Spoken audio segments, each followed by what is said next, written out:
Hello and welcome to Social Media for Humans, the podcast that empowers you to do social differently. Your host, Alexis Bushnell, and her guests discuss their experience of social media as business owners, users, and ultimately humans, with insights and advice to help you find an effective and ethical strategy that works for you. Grab yourself a drink and join the conversation. It's all good. It's all good. Okay, are we ready? Hello. hello. This is it's a shame I didn't record the outtakes of this. Hello, I'm here with Lexi. We are double Lexi today. Would you like to introduce yourself? I would love to. So I'm Lexi. I use she, her pronouns, and I am a social media manager. Yes, you are. And we got chatting through the podcast, basically, which is just fabulous. So you have said just before I hit record that you found especially the episode I did with Trudy on being neurodivergent and using social media and how to navigate that especially useful. So that is, I will say, I'm not going to play favorites, but that is one of my favorite episodes. It's a great episode. It's a great episode. So what was it about that episode that really sort of spoke to you? So I have ADHD, and I find that social media actually kind of plays really well with ADHD. So I had a little bit of a different experience from Trudy, but I could totally relate to the fact that she's just like, this is all a lot, and kind of particularly speaking to like, I have content to do right now, and I am not in the mood to do that content right now. Was definitely, I'm like, oof, preach it. Like, I totally get it, because ADHD is an interesting animal, at least for me. It's so different for everybody. But for me, I very much am along the lines of like, I thrive on chaos, and procrastination drives my best stuff. So like, I was the kid in college that was like, ooh, English class is in 5 minutes. And my paper's due and I haven't even started it. And I would just bang out a fantastic paper, and to the point where my professor would be like, oh, Lexi is going to kind of be like a, quote unquote TA without being a TA or getting any of the perks of being a TA. And she's going to help you guys edit your papers. And I'm like, cool, I wrote this 5 minutes ago. I can't help you guys at all. But so I really fully like related to that, just the absolute shenanigans of just being neurodivergent in any way, shape, or form, and having to get your stuff together. Yeah.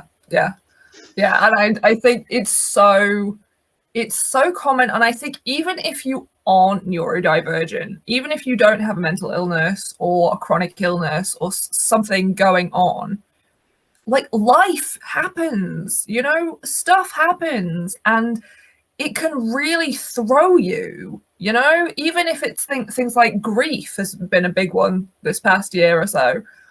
It really affects you, and it affects your ability to function in a lot of ways. And I think it's really useful. Like me, I would teach mental health management skills and DBT skills in schools, to everybody, because honestly, everybody needs them. Yes, seriously. It's true. It's true. Like, there's just so many things that we're missing, teaching our kids. And I know they say like, well, that's supposed to be done at home. It's like, yeah, well, we kind of live in a society where like both mom and dad, or dad and dad, or mom and mom, or whatever your setup is, everyone has to work. You can't have a parent at home and a parent at work and things be okay so much anymore. So it's like, yeah, we kind of have to pick that up in school a little bit, like, and really just teach like how to manage yourself as a human being in the world. And I think learning that in college is a little too late. You need to develop it as a habit when your brain is fully developing. And like, what do they say? Like 25, 27 is when your brain is fully developed. Like, if you're hitting that in your early 20s, it's a little late. You might develop those habits, but it's a lot harder. Yeah. And I think the other thing with sort of teaching it at home or having parents, caregivers, whoever teach it, is that a lot of parents, people who are parents now, don't have those skills themselves, because Totally. the mental health landscape, if you will, was very different even when I was younger. I'm 33 for anybody who wasn't sure. To give you a little timeline. I'm right there with you. So even when I was younger, there was like mental health support in place, kind of, sort of, you know, but it was nowhere near what I needed. Right. And so, like, even though I've been through a lot of therapy, and I have done a lot of my own research and self-development and what have you, and I do not feel equipped to teach a child how to manage their emotions, because, like, I'm not that great at it still. Like, I can barely handle me, like, let alone you.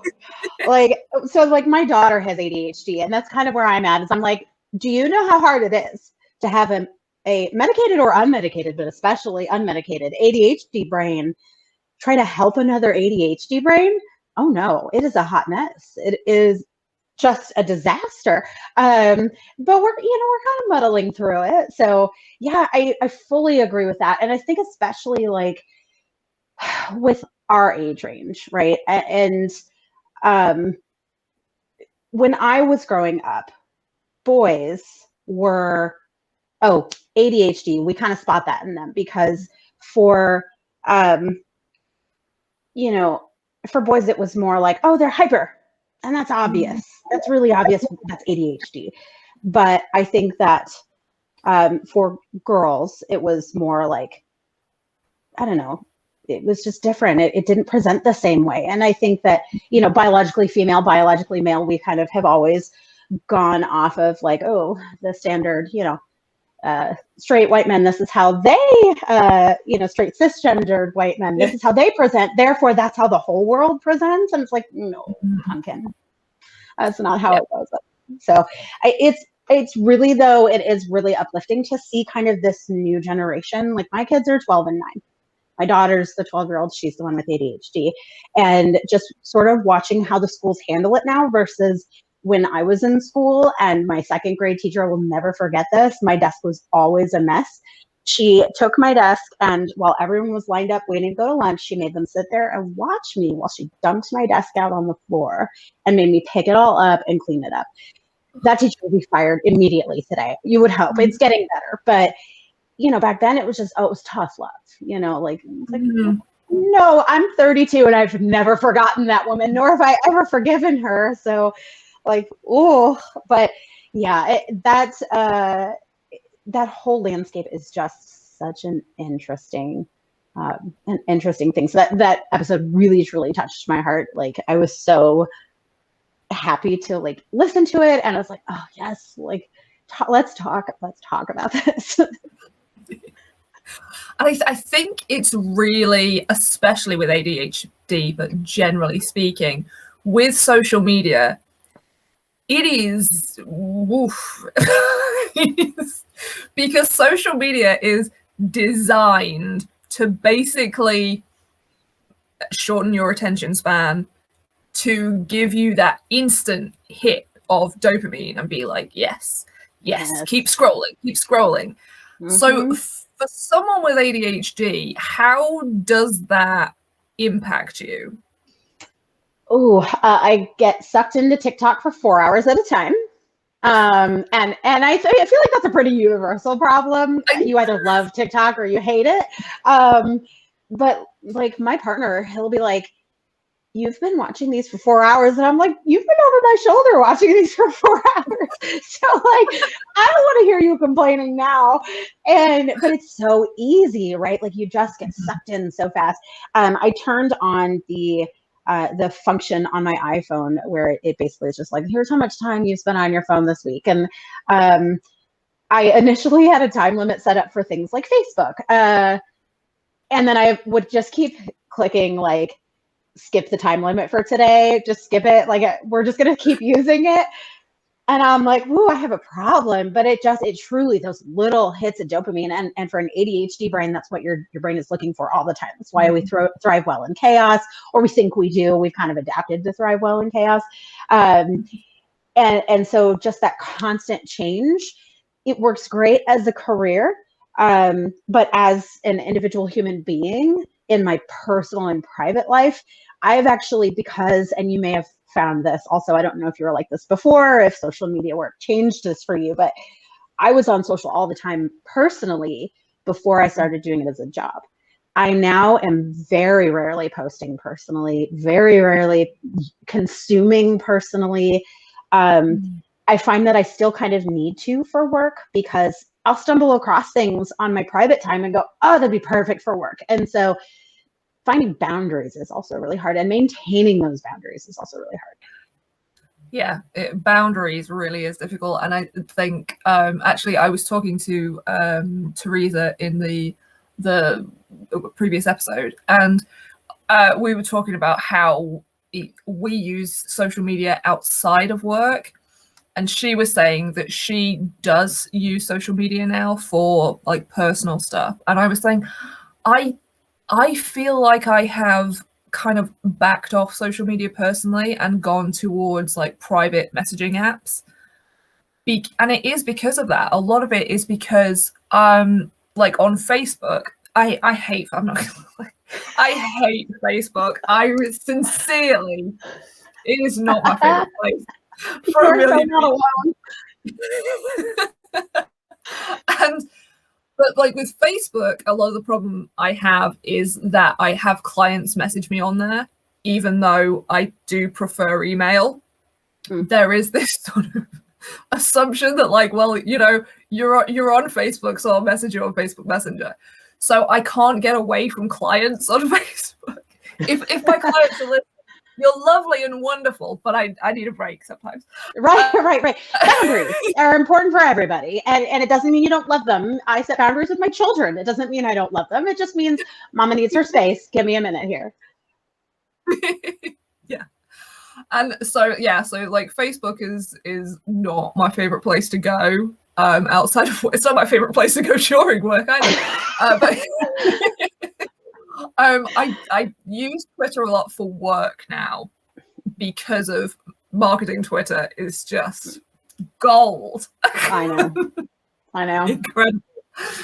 And Instagram, what I kind of found was I was posting. I really have a really hard time, because Instagram is kind of my network. I have a really hard time just doing Instagram casually.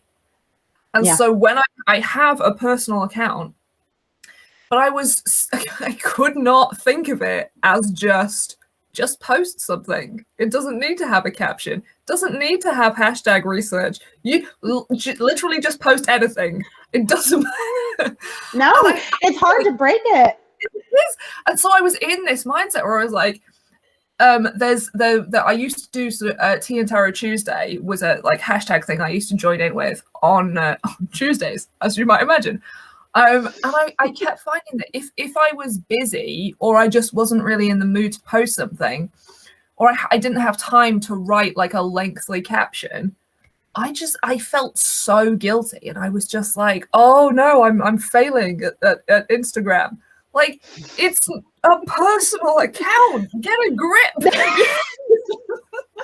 Honestly, though, I feel this so hard, because it's like, okay, so I went with my kids yesterday for a hike for Mother's Day. It was gorgeous. It was about 4 miles back and forth. And my daughter hated it. My son loved it, which is on brand for them. And I initially got on my personal Instagram.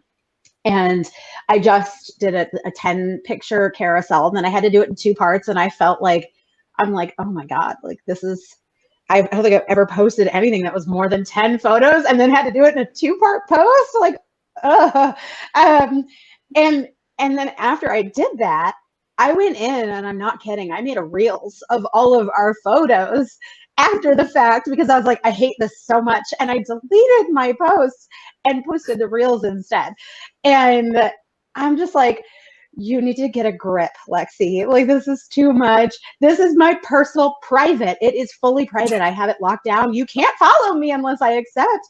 And then I shared it to my Facebook because that's the extent of as much as I post on Facebook now is I just share from Instagram. And yeah, so I totally get it. Like the overthinking of just like, nobody on here cares. No one on here cares. This is not a brand. This is not your work profile. These are people who love you, hopefully, and and just are like, oh, cool, this is what Alexis is up to today. And yet we're sitting here like, do I need hashtags? Do I want to do the first comment? Do I need to make it a reels? Do I want to do a 10 put? What's going to perform better? I don't even have analytics on this. It's a personal profile, which I kind of low-key hate, honestly, because I'm like, do I turn my personal profile into a business profile just so I can see who's paying attention? But that's a bit obsessive that I need to just cut that off at the knees. Part of my problem actually is because my personal profile used to be for a blog because I used to be a blogger. And so it is technically a business account. So I have insights and I used to use it for work, but when I was a blogger, and I just cannot. You can't let go. It physically hurts me to post stuff that I know is not optimized. We truly need a social media management anonymous group. Hi, I'm Lexi and I'm addicted to hashtag strategy. I can't. And it's just so part of me is kind of trying to embrace it, right? It's just you know what, whatever. It's this thing I love to do. And if it becomes a problem, then I will address it. But that's sort of a slippery slope because it's I'm just having 3 drinks with dinner. If it becomes a problem, and it's wait a minute, this is, it does the same thing to your brain, right? That drugs and alcohol can gives you that hit that you need. So it's not to make light of alcoholism or drug addiction or anything, but truly social media addiction, I think is the next big thing that we have to kind of look at, and not in the way that I think some of the news outlets are social media is terrible for people, because I think it has wonderful applications. And I have friends and family all over the world. I mean, we're doing this right now because of social media, and I think it's fantastic, but I think also our brains are kind of designed to get hooked on things really quickly, and if we're not careful, if we don't keep that in check, I received a phone call from a reporter about a month ago, right around the time that Facebook was we're kind of looking into an Instagram for kids. Do you remember that announcement? Oh, yeah. Yeah. So I had tweeted about it and I was terrible idea. As a mother, don't love this. I let my kids use Facebook Messenger for kids because it's very locked down and I control every bit of it. And it's also not social. It's just a messaging platform. I'm okay with that. And so this reporter saw my tweet and he's I really want to ask you about this. And we were kind of talking about it. And he's so would you let your kids use Instagram for kids? And I said, hell no, no way. Absolutely no way. Not because I don't think social media has value. Obviously I do, or I wouldn't be in the field, but because I'm not trying to set my kids up from an early age to be addicted to the scroll. I'm not trying to set them up to automatically start judging themselves and their peers based off of their Instagram content. They're already going to do that. I'm not here to help them do that. So, it's the very fine line, I think, where we're just okay, so how do we treat this in the way that it needs to be treated, where it's it can be really fun, it can be really uplifting, it can be really optimistic. And then how do we stay away from the dark side of every platform, because every platform has it, though some are worse than others, Facebook. But, how do we kind of balance that? And that's kind of, I know that I had told you that I had run into a situation where I caught a Facebook ban. And I kind of wanted to talk about that a little bit today, because I think that is very inextricably tied in with my mental health and just social media managers, users, even mental health. on the platforms. I had met someone from marketing Twitter and everybody's heard some iteration of this, but they had said, never read the comments on your local news station Facebook posts. And I personally live in the area of never read the comments ever, because you're going to find some really horrific things in there that are just going to drag you down. So I was an avid Facebook user. That was 90% of my time spent on my phone was Facebook usage. I'm a wordy person. I love images, but I love words, and I like to read things, and that's how I express myself as well. So I never really got into Instagram because it was more like pictures, and then I've noticed people are kind of microblogging a little bit more with Instagram, but they didn't always. And Twitter is obviously limited, and I'm like, don't limit my words. I can't. A thread is just too much for me. Although I'm better about it now, but Facebook was where I went. But I also found that Facebook was just dragging me down mentally. And I didn't notice it until I caught my recent Facebook ban. And I got a little mouthy at someone who was being transphobic, and who was also being homophobic and just generally horrible.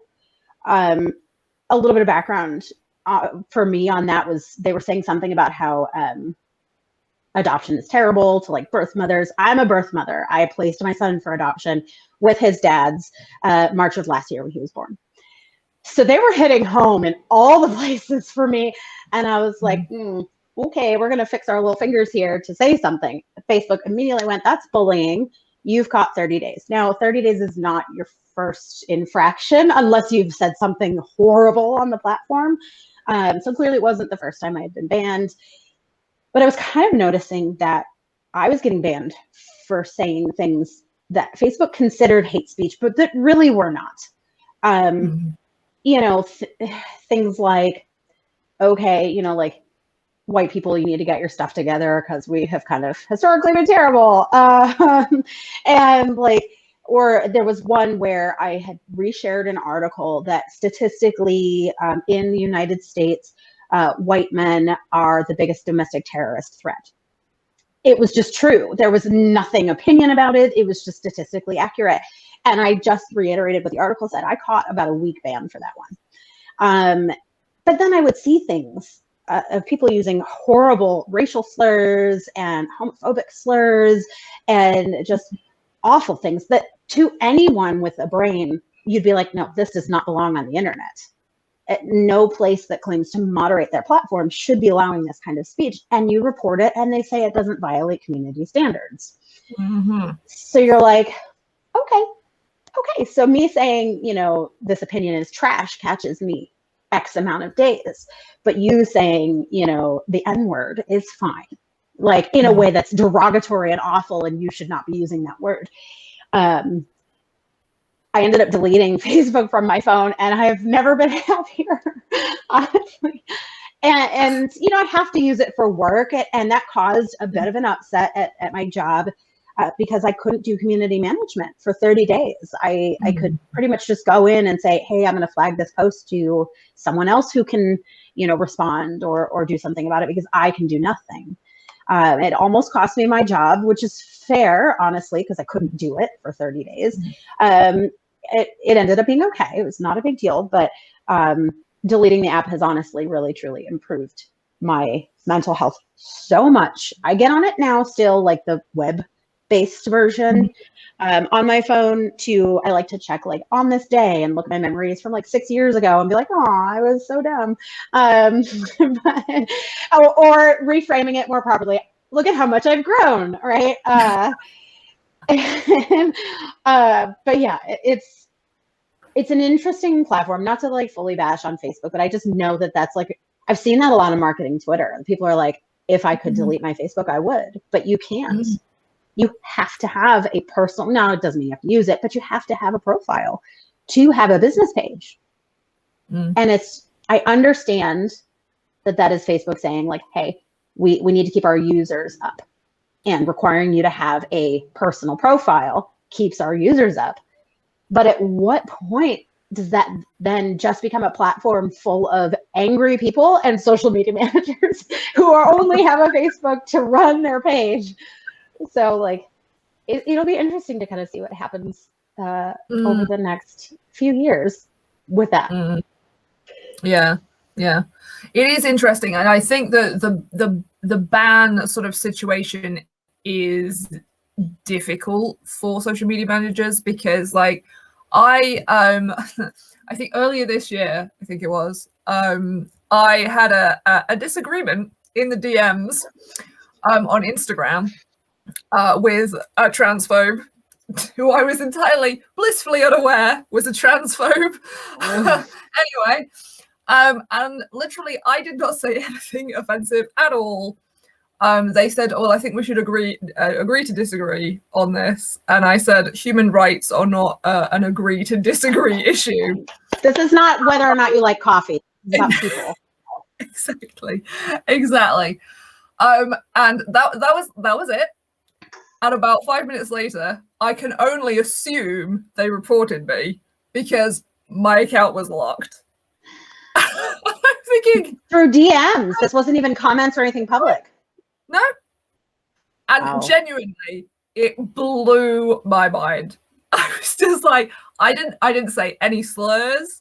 I wasn't even mean. I wasn't angry. Nothing. I literally just said, you can't agree to disagree on human rights. Which is just truth. I know. And it's absolutely crackers to me how it is enforced. Because like you say, you can report stuff that is very clearly hate speech and nothing happens. But the other thing is that I don't know if it still happens, but last year I saw a lot of the LGBTQ plus community talking about how they had used the word queer to describe themselves on Facebook and been banned because it was hate speech. And I'm just, and it, like, where is the logic? Like, I understand that you can't, like, a computer can't judge nuance, but there's a lot of people using queer as a slur on Facebook who aren't having a problem. Right, like, you're targeting the wrong group here. It's like, okay then, that's great. Okay, so we can't self-identify, we can't reclaim words, that's not allowed. Great.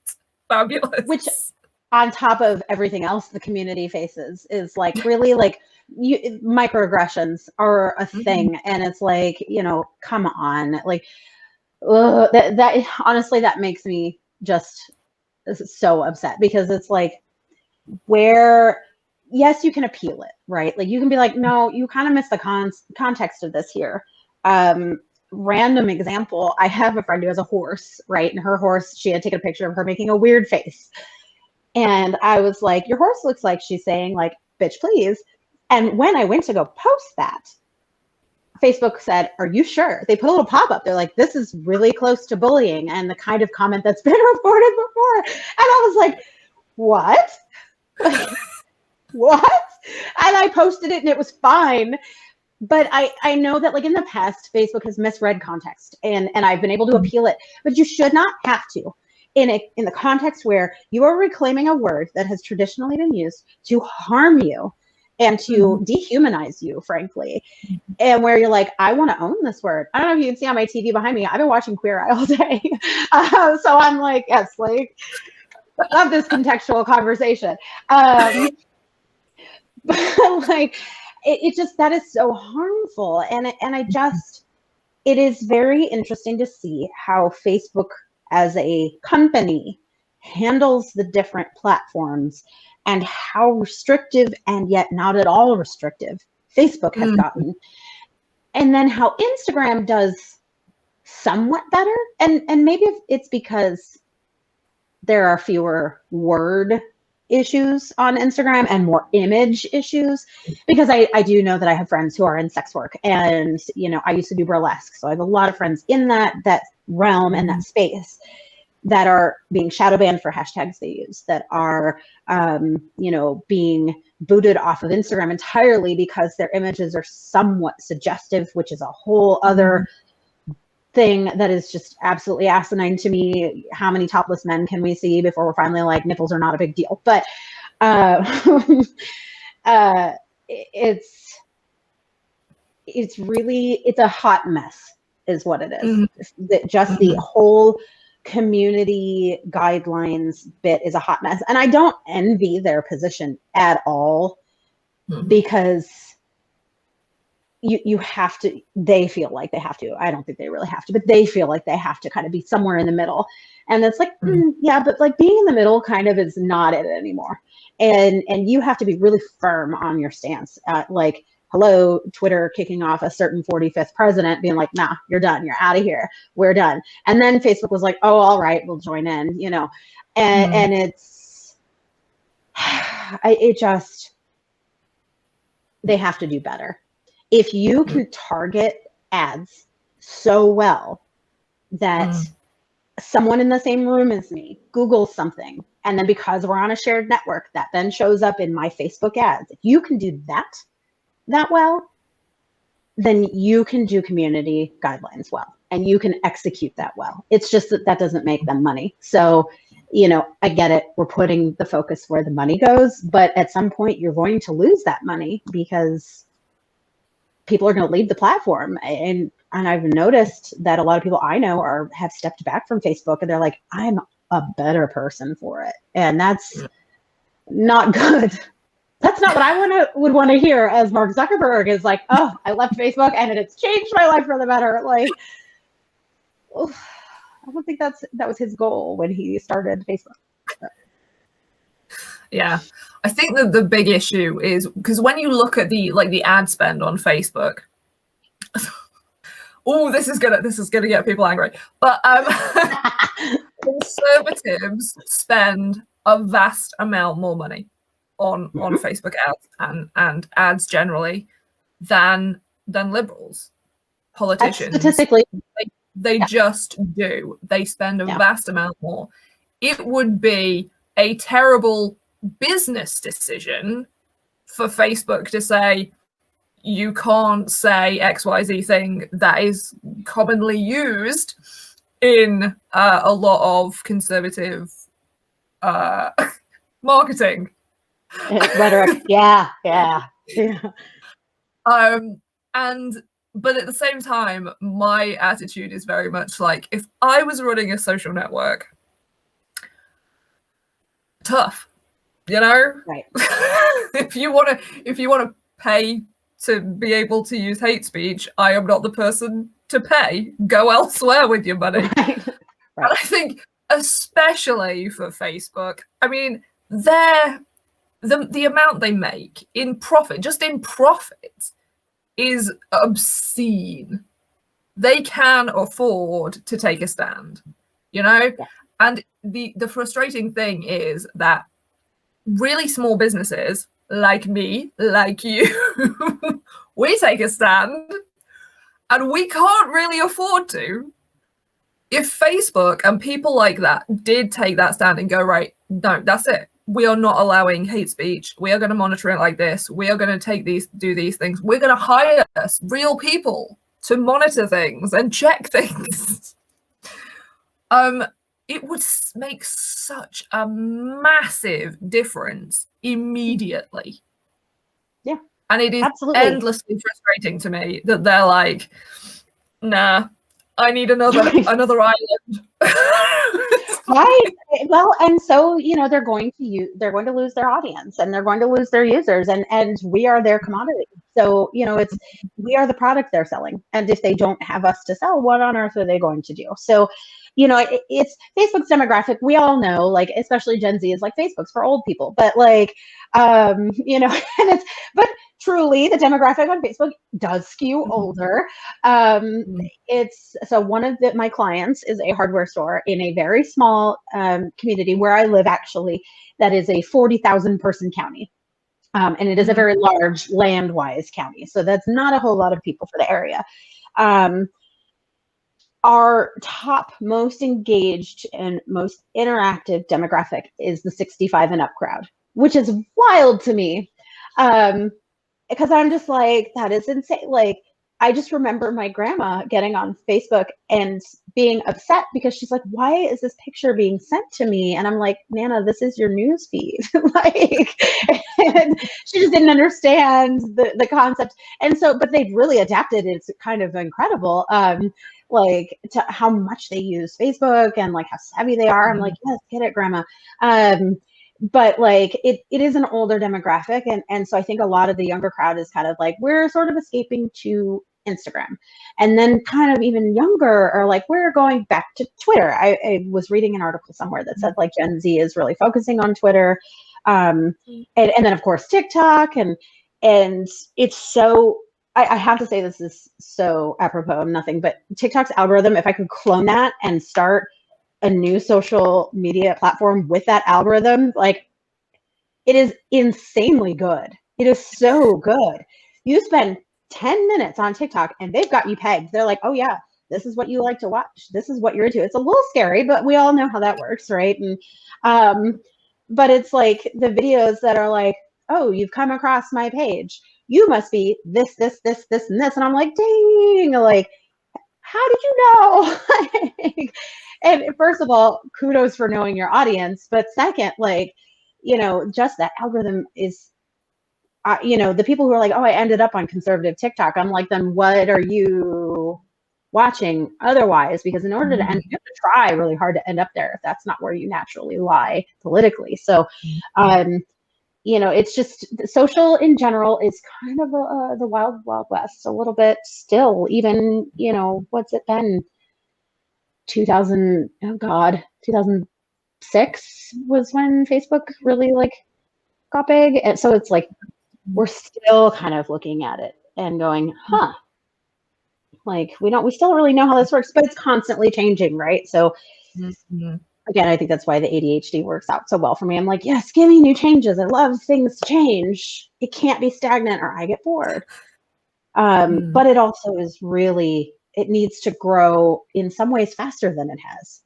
And, in taking a stand, like you said, and really kind of being like, hey, this is not okay. And that just takes such a toll on, I think, especially social media managers when you're just in it, and not only in it, but you're in it for a client. And so you have to speak as that client. Some of my favorite clients are the people who are like, oh, if we see transphobia, homophobia, misogyny, any of that, you can delete that comment and ban that person with impunity. Just go for it. But not every client's going to be like that. And so trying to like reconcile that, like, I need to pay my bills. So I need to work with a client, and I'm also representing myself and also representing this client. And when I'm on their social, that's it. I can't be me. I have to be them. That takes a toll on you mentally because, as we all know from, elementary, middle school, high school, from a young age, pretending to be something you're not is really draining. And some of us were lucky enough to not have ever done that and have always known who they are. I'm like, I was not that person. I wish I always knew who I was. I do now, but, like, it's having to put on a whole other voice and a whole other face and be able to take trolls just kind of at a very, blank face value and just go, no, that's not appropriate. I'm going to try not to internalize that. Also like the way that people speak to brands on social, it is appalling sometimes. And you're like, did you forget that it's a real person that has to do this? Like, it can't be done by a bot. It can be, but to a point. And you are speaking to real people. And there's just, I think there's that disconnect there sometimes for people that they just forget. So it's like, how do we not internalize that? How do we step away from the computer, the phone, the social in general, and just go, okay, it's time to like back off of this for a few minutes. I know for me, like, I go for a walk, I get on the elliptical, I call my mom, I have a few different things I can do, or I'll take a screenshot of something, send it to my best friend and be like, ugh, and she's just like, ew. And I'm like, see, okay, I'm not losing it. any more than I already am. Like I'm not alone here. But it just trying to focus on, okay, I have to get the job done. I need to represent the client well. I need to, take good care of their social, take good care of their customers and their clients, and then also take good care of myself. And I think that can be really hard. And then you have the whole mentality of like social never sleeps. And it's like, well, but humans do. So like you have to set boundaries. The CEO of the agency I work for is incredible with that. She's so good. She's like, go to bed, take a nap, like get some rest. So like you do not need to be signed on all the time. Tag one of us in if you need help. She's incredible that way. And that is how I know I'm at the right place. Because I cannot handle someone who has no work-life balance and who expects me to have no work-life balance. Like if that's a choice you've made for yourself, that's a personal choice. Great. I know people who function amazingly well off 4 hours of sleep. I'm not one of them. But I see that a lot, and you probably have seen it too on marketing Twitter of sort of, there's that side of marketing Twitter that's like, everybody, they call themselves like thought leaders, but I like to call them like thought leaders, like, and it's repackaged marketing advice with just some of their own flair, which, okay, all right, like that's cool, but like we already knew that already. Like give me something different and interesting. Like I love Jeeves. Do you follow Jeeves? I don't think so. Oh, okay. I'll have to send you his profile. Yeah. He's hysterical. So funny. So funny. Oh God, like he has this campaign that everyone should always wear shorts all the time and never pants ever. It's ridiculous, but I want to live in his brain. He is so smart. He has an amazing like viewpoint on marketing from a real person's perspective. That just is really fun to watch. And yeah, it's I don't know. My brain kind of goes all over the place. So I'll talk about anything, anytime, anywhere. No, I think it's interesting because a lot of like I work with freelancers mostly and the individuals who are business owners, but it's those people, the thought leaders, who they see, and they inevitably come to me and are jaded already by all this advice that is not like, I wouldn't call it advice. I would call it dogmatic in a lot of cases. Yeah. It's marketing fortune cookie stuff. It is. And it really, it makes me sad, and it also makes me angry because it's like there's no need for it. And it causes damage. Feels like a really heavy word, but it stops people who need that advice and whose businesses we need to see in the world from marketing themselves. And it rubs me the wrong way for so many reasons. And at the same time, I am always conscious that I might step into it, because it is such a fine line between like offering marketing advice and becoming a marketing fortune cookie. Like it is like, where do you flip over? When does that happen?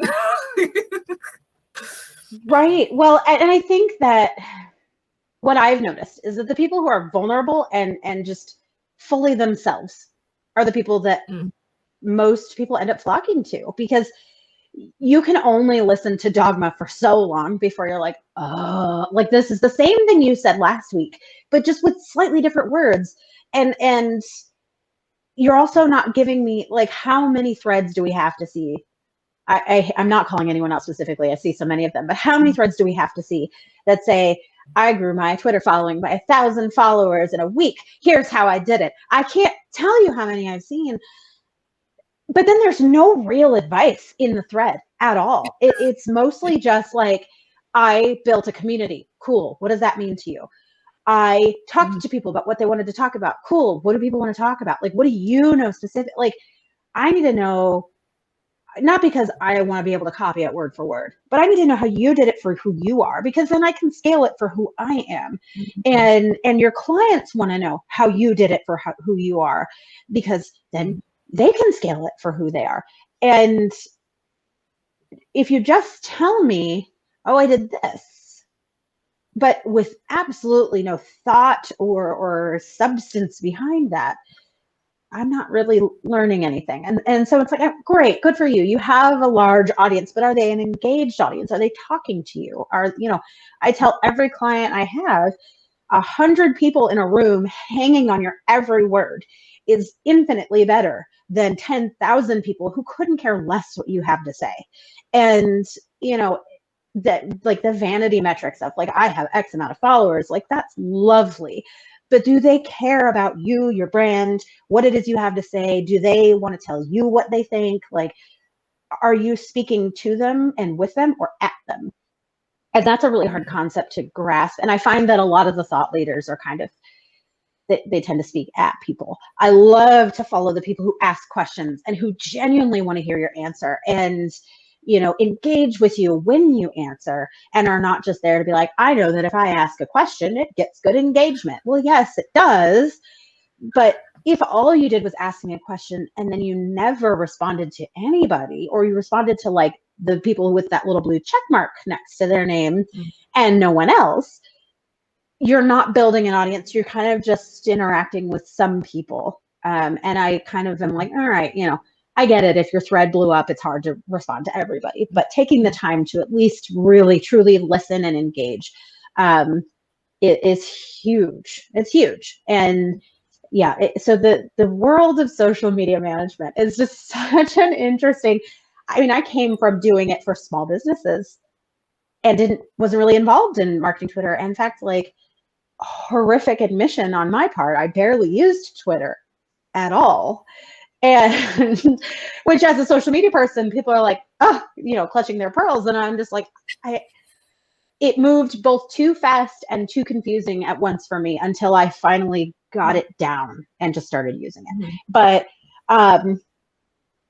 yeah, it just, I feel like I follow, like, a really solid group of people now, and can really, like, glean some true, like, pearls of wisdom from them.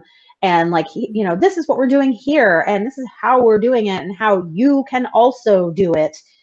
And I know everybody talks about Gary Vee. I honestly have never watched a single thing he's ever done. I think out of just sheer, like, obstinance, I refuse. I'm like, no, because everybody loves him so much. I don't know. So, but he truly does, like, give away a lot of his information, knowing that it'll come back to him. And I like that kind of marketer who is like, I want to share what I know, because if you put good out, you get good back. I do know what you're saying about Gary Vee, and he does give actual advice, which I appreciate. And I think the advice he gives for the people who were originally his audience, because it has grown dramatically, and now it is hitting a lot of people who are not his ideal clients. Oh no. But every time I see a post from him about, you have to be creating more content, you have no excuse to not do video, I want to do things I will not mention on this podcast for legal reasons. It is so infuriating when I know he has an entire team of people filming stuff for him, cutting it all up for him, doing the captions, doing the research, scheduling the... All he does is just spout stuff. Everybody else does the work. And see, I think my initial impression was correct. And he's like, you can get 100 pieces of content from this one video. And I'm just like, yeah, if you've got hours in the day or you can afford to pay people to chop up your video and do this, that, like, no, most people cannot do that. It's not feasible. And more content is not the answer. Oh my God, please post less content. Quality over quantity. Quality over quantity. Well, and that's like the same people who say, like, you have the same 24 hours in a day as Beyonce. I'm like, no, I don't. Beyonce has a whole staff. Like, she's a queen and is amazing. But she also has help and will say it herself. Like, she's not doing all of this alone. And, you know, and so that is such an unrealistic thing to say. But you see a lot of entrepreneurs who are like, you know, we have the same 24 hours in a day. It's like, baby, no, we don't. Like, if I have a vehicle and I can drive myself to a client versus someone who has no car and has to rely on public transportation, there goes 3 hours of their day trying to get where they need to go when it was going to take them 20 minutes in a car. So, you know, we don't have the same 24 hours in a day. And, you know, I'm a single mother. I don't have the same 24 hours in a day as, you know, even somebody who's not Gary Vee, who is, you know, like, oh, I don't have any kids. But even they don't have the same 24 hours in a day as somebody who, like, doesn't have any kids, but who's married and has a partner to help, or, you know, has family. So it's just, we all live such a different truth that, okay, I'm kind of like low-key glad I don't follow him. Maybe I shouldn't say that, but like, I feel like that was my initial impression that I got, just like my partner, he's like, you should follow Gary Vee. And I'm like, I love you, but you are a history major and a poli-sci minor. You are not in marketing. I am not going to do that. And he comes up with great ideas all the time, don't get me wrong, but that's just not his forte. I'm like, no. He also is a Joe Rogan podcast fan, and we're trying to slowly wean him off of that as well. So yeah. And I'm like, this is your fatal flaw. It's your only flaw, but it is your fatal flaw. So, but yeah, anyway, not to like dunk on my partner here. He's wonderful. He's an amazing human being. He just, you know, everybody's got their flaws, and that's his.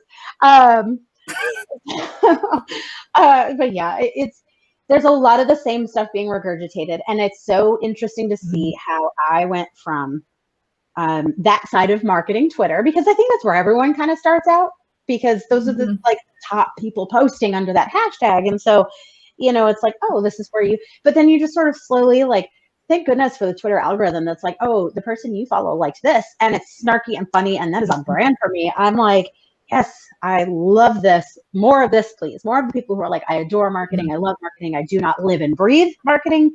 It's exhausting sometimes. Let's be realistic. But also here's how we can do it better. And like, you know, I love, like, truly, like, your messaging of, you know, saying like, hey, if you don't like doing this thing, you don't have to do this thing. Like, do it your way.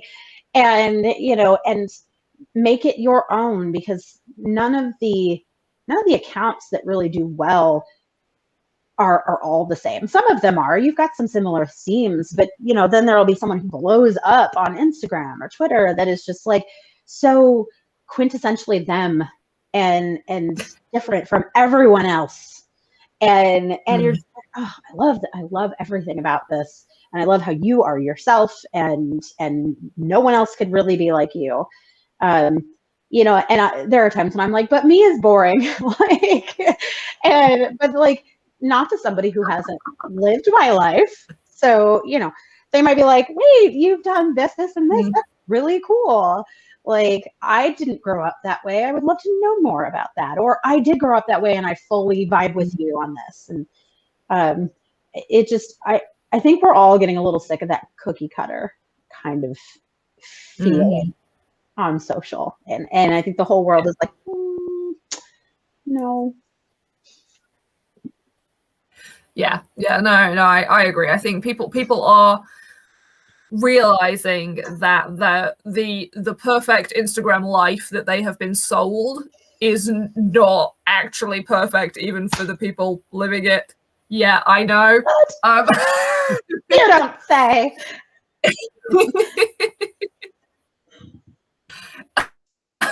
And it's a shame that it's taken so long. But at least we're getting there now. That's something.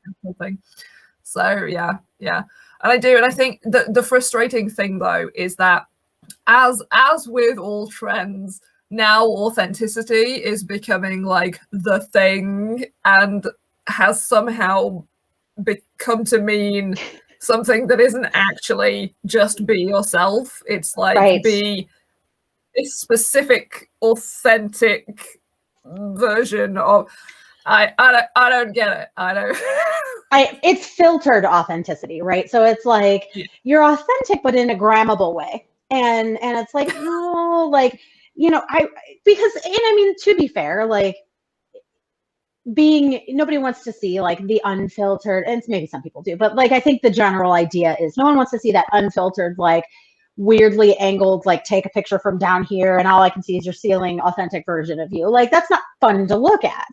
So I get that, like it has to be you know, kind of curated a little, but the accounts that, and what I haven't posted on my Instagram in a while, except Saturday I posted, and at least my business one, and I'm kind of retooling how I do that a little bit because I want to share more of who I actually am in context of my business and in context of marketing, but in a way that makes me an approachable human being. That's like, I am not perfect and have never been and don't strive to be either. So don't ask that of me. But also just like, these are my struggles, but these are my wins. And I think that it's really hard to like avoid that. Okay, but I'm being authentically me, but is this on brand? Like, I just, the idea of a personal brand is still wild to me because I'm like, I am such a mishmash of weird things that don't go together. Like personally branding who I am is not going to be a thing for me. If what you want is ADHD and all over the place, that's a personal brand for me. We're on board here. We've got this nailed down. But it's just, you know, being accessible and approachable and somebody who's like, look, X amount of years ago, I had the wildest opinions about things I didn't know about ever. And now I've really grown and here's how I've grown. That's something I used to like to do when I was on Facebook more, is I would go back and share my political or, you know, what have you opinions from 6, 7, 10 years ago. I'd just be like, look, I've grown so much from that person I used to be. Here's how, here's why. And if I can do it, you can absolutely do it, because I am like hard and fast on my opinions about things for no reason whatsoever, or at least used to be. Now I try to have, you know, some reasoning behind my beliefs, but you know, it is definitely, I agree that this authentic social media has somehow become less authentic. Yeah, it is. It's weird. It's definitely weird. And I do think that like you can be authentic without sharing every single part of yourself. And I do think it is healthy to decide these things are things that are private. These I don't want to talk about. If that's your mental health or your family or your other job, if you've got, you know, if you've got a side hustle or something like that, and you only want to talk about your main job or your side hustle, whichever, it is healthy to put those boundaries in place so that you know, like, I don't feel comfortable sharing these things, but that it doesn't make you inauthentic to have those boundaries. Exactly. It's about what you share being honest. To me, that's really what it's about. It's not sharing literally everything. It's just, if you choose to share something, it's got to be your experience or your thoughts or your ideas and stuff with your own slant on it. It's not kind of a an improved version of those things. Right. Or, ooh, I saw so-and-so post this, and so now that's my new opinion. Like, it's like, I agree. Boundaries are important. Again, back to that boundary line, right? Like, it's whether you're somebody sharing on social or you're managing social or what it is, like boundaries are so important. And I'm the worst boundary, not respecter. I get a setter. I'm just a terrible boundary setter. I try really hard to respect boundaries. I will accidentally trip over other people's boundaries. It's never intentional. And it's a thing I always have to focus on in myself.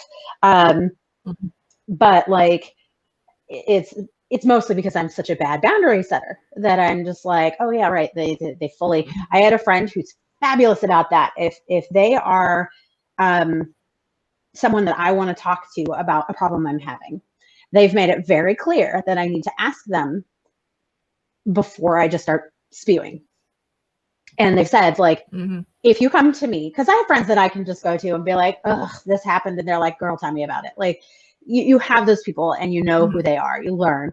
But not everybody will tell you, when they're not in a good place to be talked to. And I know, like, for me, I'm always ready for someone to spill the tea.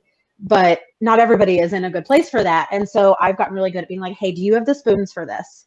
Are you, available to talk about this right now? And if they say no, then I just respect that. And, I don't love them any less. They don't love me any less. That's their boundary. And I think it's so important to learn how to, and sometimes you don't find your boundaries until you trip over them, right? You're like, oh, there that was. That didn't realize that was a boundary. It's a boundary. But just learning how to speak those and communicate them with other people and be very firm in them in a way that, is still, you're not just like, no, and shutting down. Although if someone pushes enough, you can fully do that. It's within your right. But, trying to guide people to where your limits are, I think is important, but we're kind of not really taught that either. So Alexis, our goal is to set up a program where we teach kids how to set boundaries and teach them about their mental health. And we need to get this program in the schools. Yes, we do. Let's take on another project. We're not busy enough. I am really, really, really good about like small, attainable goals. Let's that change was not the a world. Small attainable goal, was it? Okay, all right. So like, let's just, I'll start working like on my kids then, I guess. That's my small attainable goal. Like, I suppose that's probably where I should start anyway. Like, fine. Although I have to say, like, my kids' school is very good about mental health for being in such a small town. They're pretty decent about it, but I fully agree with what you said at the beginning. Like, it just needs to be, let's teach these kids like how to function as an adult, not just as a productive member of society, because that's not all people need to be valuable, right? Like, I know plenty of people who wouldn't be considered productive, who are still amazing human beings, and that's not your value as a person. So, but it's, yeah. We have like bounced all over the place on this conversation. I love it. We have. It has been very, very lovely to talk to you. And I want to set people listening a little challenge to share what their boundaries are. Yes. It can be on social media, obviously, that would make sense. But they could be just general boundaries. Share your general boundaries. Tag me, tag Lexi.